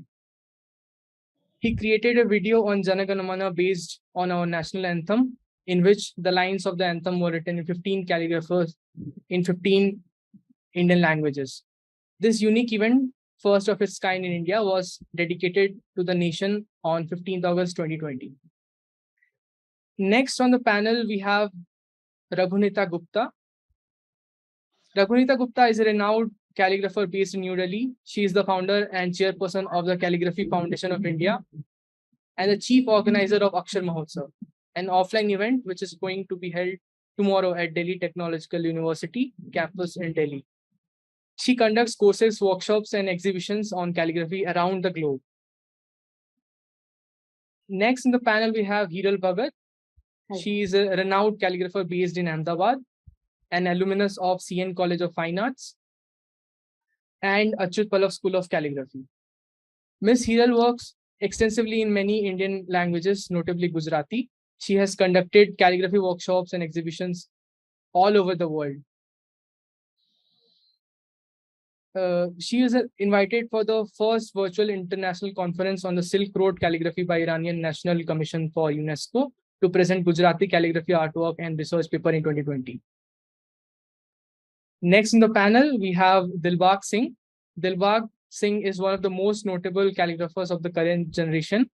With a huge amount of followers on Instagram, Dilbach has carved a very exclusive niche with his beautiful calligraphy work, with a wonderful aptitude for experiments. His experiments stand out as important milestones in liberating oneself from the age-old conventions on material tools and styles. He is an alumnus of NIMT Kangra, and he is currently based in Bhopal. Next, we have Professor Tarun Devgirder. Professor Tarun is activity chairperson, education, and principal designer in the graphic design discipline at NID Ahmedabad. He received his master's degree from NID in 1997 and has more than 24 years of consolidated experience in design education, professional design practice, and academic governance. At NID, he teaches important courses such as type design, typography, printing technology, illustration, visual narratives, and environmental perception for both bachelor's and master's students. Professor Tarun has designed more than 24 publications and a large number of symbols and logos, including Right to Information RTI and none of the above NOTA for Government of India. His logos for Cluster University of Jammu and Srinagar have been awarded the 9th WorldA 2018. Professor Tarun is also the co-founder of the Typography Society of India. Next, we have Professor Jiv Kumar. Professor Jiv Kumar is professor and former head of IDC School of Design, IIT Bombay. His area of specialization include typography, calligraphy, publication design, information graphics, design pedagogy, and visual semantics. During his Masters of Design program at IDC, IIT Bombay, he was trained by renowned typographer and calligrapher Professor R.K. Joshi. Since 2000, he has been a faculty member at IDC, IIT Bombay, as well as a design consultant with many corporate houses. Before joining the alma mater IIT Bombay, he worked for several publication houses, including the Times of India Group, Indian Express Group, Jasubhai Digital Media, etc. He has designed some of the most renowned magazines in India, including Chip, Digit, Chanda Mama, Overdrive, Society, Savvy, Banking Frontiers, etc. Professor Sri Kumar is the founder of the Typography Society of India. I welcome everyone. Thank you for the introduction. So we'll start with the first round of questions. And the first question we have is, according to you, what is the future of calligraphy in India? And I would like to invite Rabunita ma'am first for her verdict on the question. Over to you, ma'am. Hi, hello everyone. I'm Rabunita and the chairperson of the Calligraphy Foundation. Calligraphy का जो scenario है Covid के time में काफी change हुआ, और वो scenario जो चेंज हुआ काफी सारे बडिंग कैलीग्राफर्स को लेकर आया. I am also one of them जो कोविड के टाइम पे काफी एक्टिव रही कैलीग्राफी को लेकर और काफी स्टडी किया अलग अलग एंगल से, अलग अलग मास्टर्स के साथ, अलग अलग लोगों से बात करने के बाद जब हम बात करते हैं फ्यूचर ऑफ कैलीग्राफी की, तो आज के सिनेरियो को हम ध्यान में रखते हुए जब हम आगे बढ़ते हैं तो सबसे पहली चीज आती है कि कैसे हम कैलीग्राफी की अवेयरनेस के ऊपर वर्क करेंगे फर्दर. तो जब हमने फाउंडेशन के साथ में इस चीज को आगे बढ़ाया, तो पहली चीज हमारे दिमाग में ये आई थी कि लोग पहले हमसे जाने कि कैलीग्राफी है क्या. वो ये क्वेश्चन ना पूछे कि सीधा कि कैलीग्राफी क्या, कैलीग्राफी एक क्वेश्चन आता है कि क्या कैलीग्राफी, क्यों करते हैं हम कैलीग्राफी. उस चीज को ध्यान में रखते हुए जैसे जैसे हमने आगे बढ़ना स्टार्ट किया, देयर वर मेनी थिंग्स जो हमारे दिमाग में आई, जिनको हमने अलग अलग एंगल पे चेंज करने की कोशिश की अपने तरीके से, एंड एक कम्युनिटी बिल्ड किया. एंड जो कम्युनिटी बिल्ड किया उसमें अप्रॉक्सीमेट 22 कैली चैप्टर्स बनाए, जिसमें हमने अप्रॉक्सीमेट 800 प्लस कैलीग्राफर्स से हम इसके थ्रू जुड़े. जो 800 कैलीग्राफर से हम जुड़े उसमें हमें पता चला कि क्या प्रॉब्लम्स है हमारे एरिया में, क्या प्रॉब्लम्स है जिन पे हमें वर्क करना है, और कैसे हम इसको फ्यूचर की तरफ लेके जा सकते हैं. जब हम फ्यूचर की तरफ लेके जाने की बात करते हैं तो हमें जो पहला सबसे बड़ा फील्ड नजर आता है दैट इज एकेडमिक. कैसे हम एकेडमिक के थ्रू इसको आगे लेके जाएंगे. हमेशा कोई भी कम्युनिटी होती है, जब एक साथ कम्युनिटी आगे बढ़ती है तो लोग उसको एक्सेप्ट करते हैं, एज अ कम्युनिटी उसको एक्सेप्ट करते हैं. तो पहली चीज हमारे साथ जो आती है community, and through the foundation we could build this. And academic के थ्रू करने के लिए वी ट्राइड कि हम अक्षर महोत्सव जो हमने प्लान किया है फाउंडेशन के थ्रू, हम उसको आगे लेकर के जाएं. अक्षर महोत्सव के थ्रू हमें एकेडमिक के थ्रू काफी अच्छा रिस्पॉन्स मिला in New Delhi and all over India. So approximate 200 plus calligraphers are coming from all over India. Across India से 200 लोग अप्रॉक्सीमेट आ रहे हैं इसके लिए, जो कि एक काफी बड़ी उपलब्धि है एक नई फाउंडेशन के लिए जो कि अभी सिर्फ शुरू हुई है. और एक बहुत इसमें एक इंटरेस्टिंग पॉइंट है कि 11 दिसंबर 2021 को हमने इसका फाउंडेशन डे किया था, एंड एग्जैक्ट 9 months बाद we are coming up with a baby that is Akshar Mahotsav. Exact 9 months. सो जैसा कि हम फाउंडेशन के थ्रू इस चीज को देख पा रहे हैं, जिस तरह से हमें रिस्पांस मिला इस बीच में, एकेडमिक्स इज समथिंग, अगर सभी लोग अपने अपने एरियाज में एकेडमिक के थ्रू इस पर वर्क करना स्टार्ट करेंगे, they will get good response. And उसके अलावा बाकी हमारे डिजाइन टीम के लोग हैं, डिजाइन फील्ड के लोग हैं, they are completely a backbone for us. तो जब हम लोग आगे बढ़ेंगे तो जो उन लोगों की नॉलेज, उन लोगों का जो साथ है हमारे साथ में जो आगे चलने वाला है, वो काफी फ्यूचर ऑफ कैलीग्राफी को काफी जगह देगा, जो हम लोग जिस एंगल से हम लोग देख पाते हैं इस चीज को. सो दिस इज समथिंग जो फाउंडेशन के through we are going to represent in near future. इसके अलावा काफी सारी मल्टीपल स्क्रिप्ट्स हैं जिनके ऊपर काम नहीं हुआ है, एंड इन लास्ट 1.5 year हमें अपॉर्चुनिटी मिली कि हम बहुत सारे ऐसे कैलीग्राफर्स से मिले जो कि हमें अलग अलग स्क्रिप्ट्स, ऐसी स्क्रिप्ट्स जैसे ओए चिक्की कोई जानता ही नहीं है, लोग बात ही नहीं करते हैं उसके बारे में. Harappan script, we got people जो इस बारे में बात भी कर रहे हैं, जो इनके ऊपर काम भी कर रहे हैं. So one of the founder of our foundation, Abhishek Vardhan Singh, has taken some steps, and he's a student who is doing PhD in arts. So arts, in the sense, he's working on stone art. So basically, he's studying all these arts for calligraphy thing, कि हम कैसे इन चीजों को और आगे लेके जाने वाले हैं. So we have good vision, I mean, for this, कि शायद आने वाले टाइम में फाउंडेशन के थ्रू हम कुछ ऐसे स्टेप्स ले पाए जो आने वाले टाइम में जितना भी हम लोगों के कलेक्टिव एफर्ट्स, जो पाले एफर्ट्स हैं, जो जीवी सर के एफर्ट्स हैं, हम सब मिलकर के कुछ एक ऐसा क्रिएट करें कि वर्ल्ड लेवल पे जब हम कैलीग्राफी की, इंडियन कैलीग्राफी की बात करें, तो हम सब मिलकर एक होता है ना भारत को रिप्रेजेंट करें और एक अलग एक इसका एक इम्पैक्ट क्रिएट हो, और फ्यूचर में हम इसको अलग अलग तरीके से अलग अलग कमर्शियल मार्केट में, एकेडमिक्स में और हर जगह देखें. Thank you so much. Thank you so much. I think you mentioned a really great point about the academic, and I will move to the next speaker, Dilbach ji, and I would like to hear his views that if academics were a part of his calligraphy journey, and academics were the reason he started calligraphy journey. Over to you, Dilbach. Good evening to everyone, and on the occasion of World Calligraphy Day, I would like to wish you everyone happy Calligraphy Divas, Sulekhan Divas.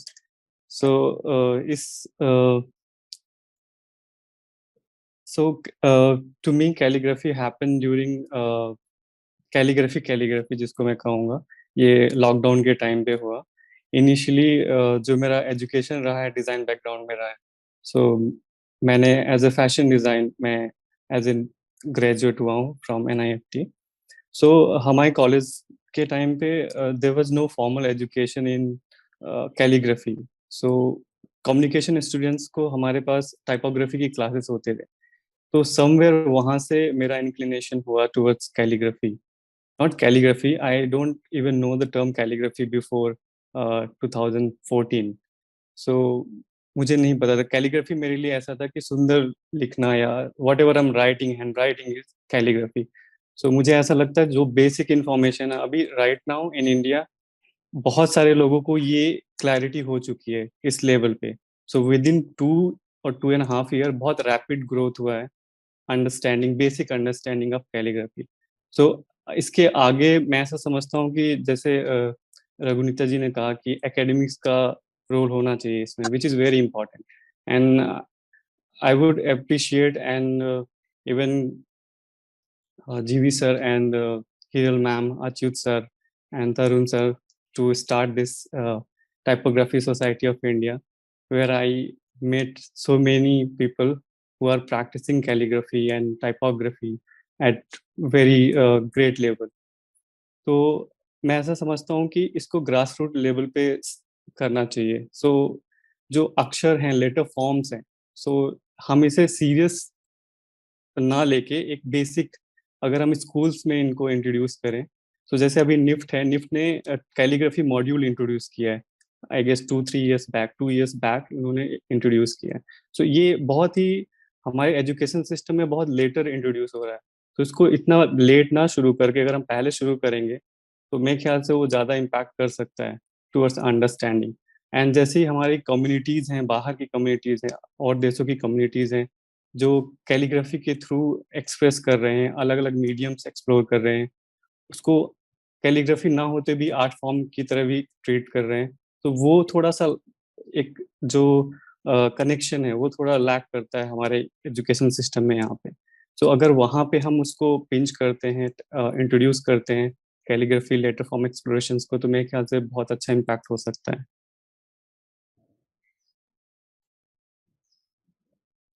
Thank you. Great to hear from you. Thank you so much, Dilbach. Next, I would ask Hiral ma'am to share her views. I would like her to also speak about how the experience was for the virtual conference of the Silk Road Calligraphy by Iranian National Commission. I am sure she might have met a lot of people across the world and how they are seeing the future of calligraphy. If you could like share some light on that. Yeah, hello everyone. Yeah, that experience was wonderful. And since they have targeted Iranian and Silk Road countries, so there were more Arabic and Urdu calligrapher. Very few, I think, very few Indian calligrapher as well as Latin Roman calligrapher was there. And when I see their work, sometimes I miss we can also do wonderful creation with calligraphy. And especially I'm always amazed to see Arabic calligrapher and Chinese calligrapher, because I think they don't write, they create image. And in that only I am seeing future of calligraphy. Now everyone knows about what is calligraphy. And see, what was the basic earlier? The role of calligraphy is to write, to give any message. Now, because of digital media and because of graphic designing and typography, that part has taken. So now they don't require calligrapher to write any message. Now types are available online. So now it should go into visual art. So it's not always readable and legible. It should be image. It should be illegible. It can feel rather than read. There should be tension between reading and seeing. When one viewer comes to see your calligraphy, it should disturb them. Your letter form should disturb. There should be difference between typography and calligraphy. What typographer are writing, that same way you are writing and giving message, then there is no difference. You need to break that difference. I am reading right now one German calligrapher's book, and I am very much amazed from one American calligrapher called Thomas Ingmeyer. And the book I'm reading is Calligraphic Line, whose name is Hans Joachim Burgett. So what I just jot down some points from his book. He says calligraphy can exist as something that is felt rather than something that is to be read. He says invent in new forms, means what you are writing. Suppose if you are writing k, so everyone knows what is k, what is kh, but you need to create some different form of k. Give some image. Try to use drawing principles in your calligraphy. It's not necessary that you always write with your calligraphy pen. You can write with oil paint brush also. Then you can create new form, new language altogether. Then he says calligraphy meant to be seen, not read. This is the future of calligraphy. Calligraphy should disturb the viewers. And calligraphy casts a spell on the viewers by its forms. Take them further away from the text. That is the future of calligraphy. We are not inviting people to read as a calligrapher. That I am firmly believer, and I am working on this. When you write, you should see the spirit, the soul, the touch of the calligraphy, not the pure letter form. It should be illegible, not legible. Because legible part, typographers are doing very well. Why we need to repeat this? No. So better you create image, create expression, and more with the regional script, not Latin always. Your own regional, your own mother tongue. That is my viewpoint. Thank you. Thank you so much, ma'am. It's a very, very interesting viewpoint. Next, I would move to Tarun sir. And I am pretty sure throughout his career, he has came across a lot of calligraphers who essentially was his students.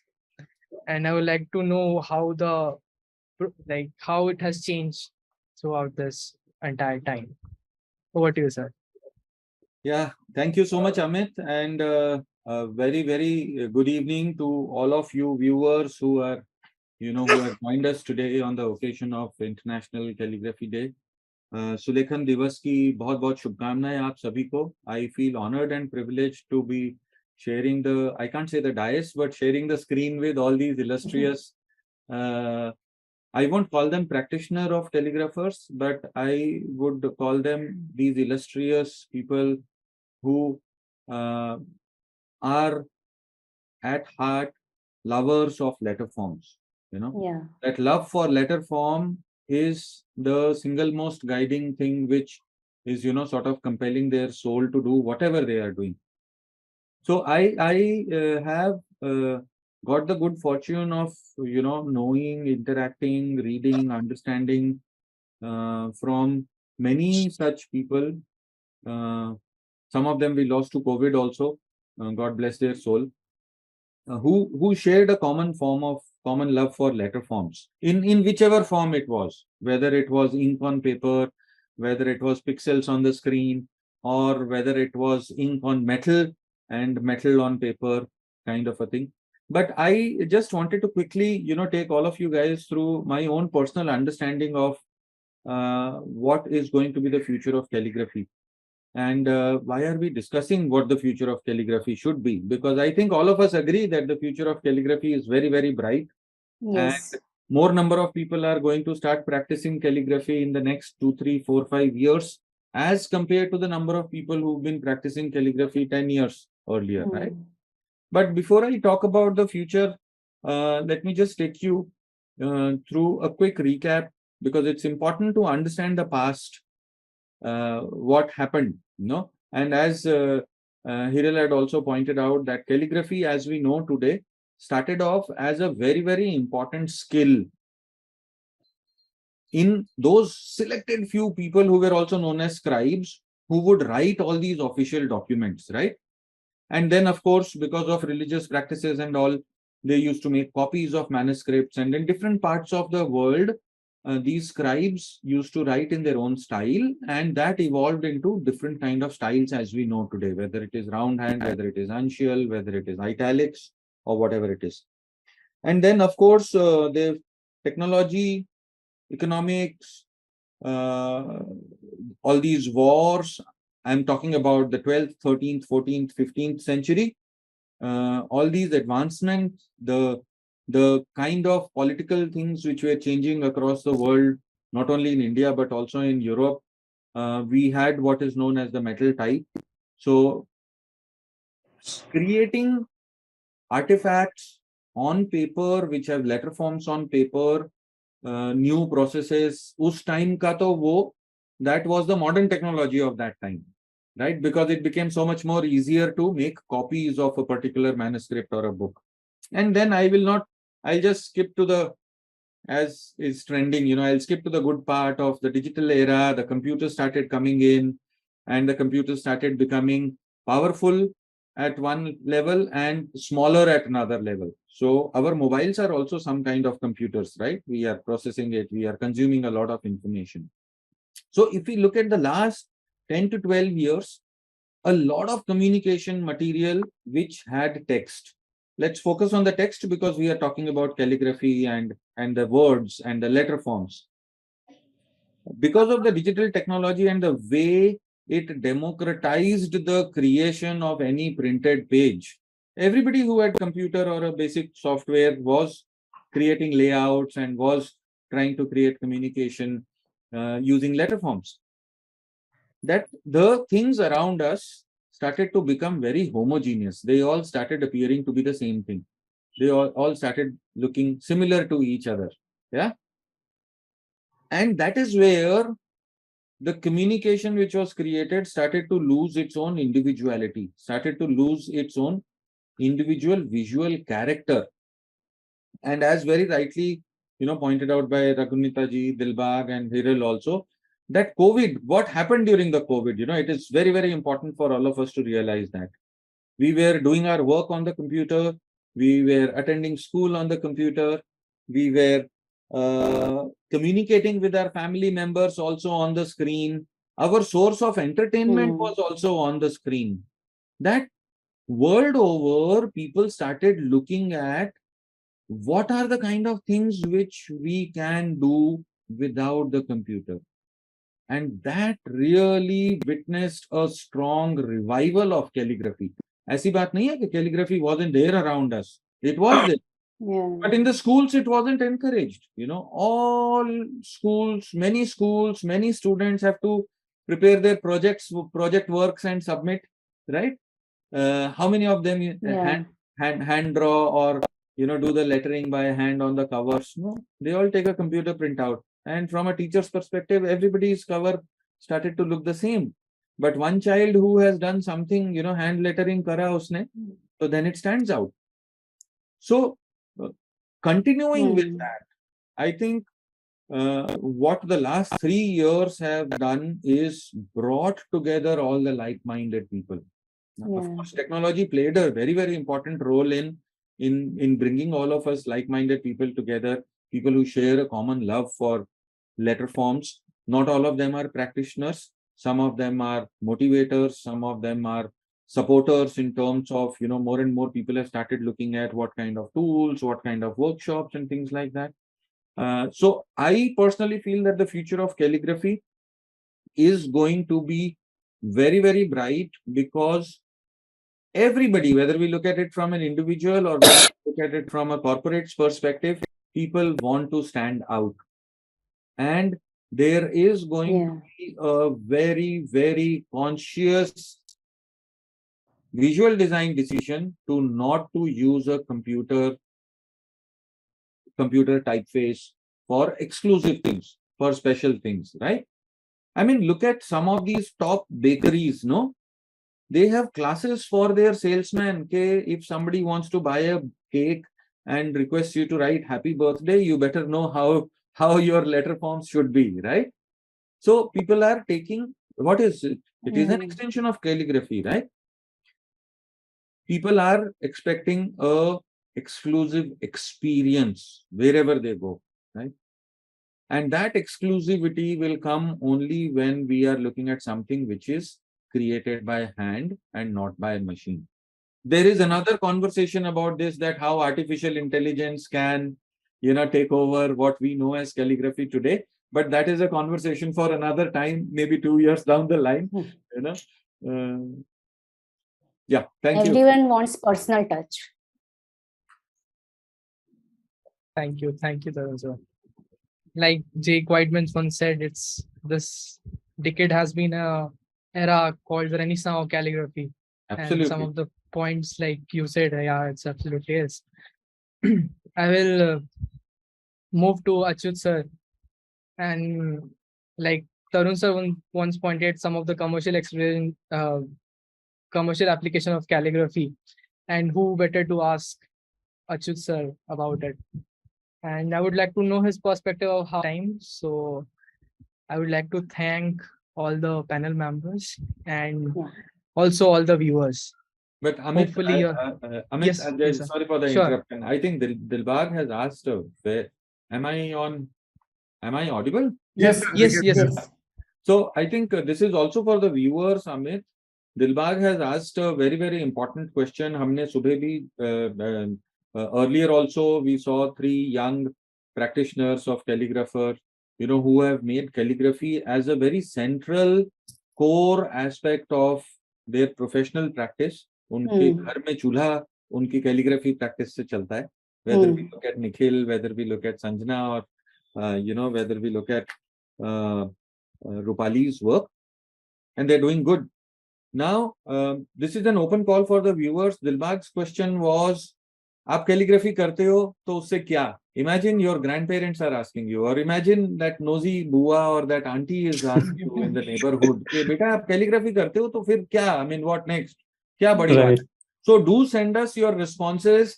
The email is ID is going to be flashed after this session, or you can also get in touch with us on our Instagram. We would like to know your views on what do you feel कि calligraphy करके क्या होगा. Some of the views our panelists have shared, मन की शांति मिलती है, अच्छे से लिखे हुए अक्षर देखते हैं, तो even for a moment one feels good about it. right? It gives you a good vibe. It gives you a good feeling. Right. Do connect with us. Do let us know. Yeah. Thank you so much. Yes, Amit. Thank you, sir. Thank you so much. Thank you, everyone. Thank you to the viewers who are watching us. And I hope all the thoughts and all the ideas here discussed reach to a lot of people and get benefited in the realm of calligraphy. Thank you, everyone. And the Typography Society of India, on behalf of the Typography Society of India and the organizing committee, and on behalf of Professor Tarun and Dr. Uday Kumar and Chirag, I would like to convey our deep gratitude to all of you for joining us in this panel discussion. Thank you very much. Thank you so Thank much. you. Jai Hind. Thank you, everyone.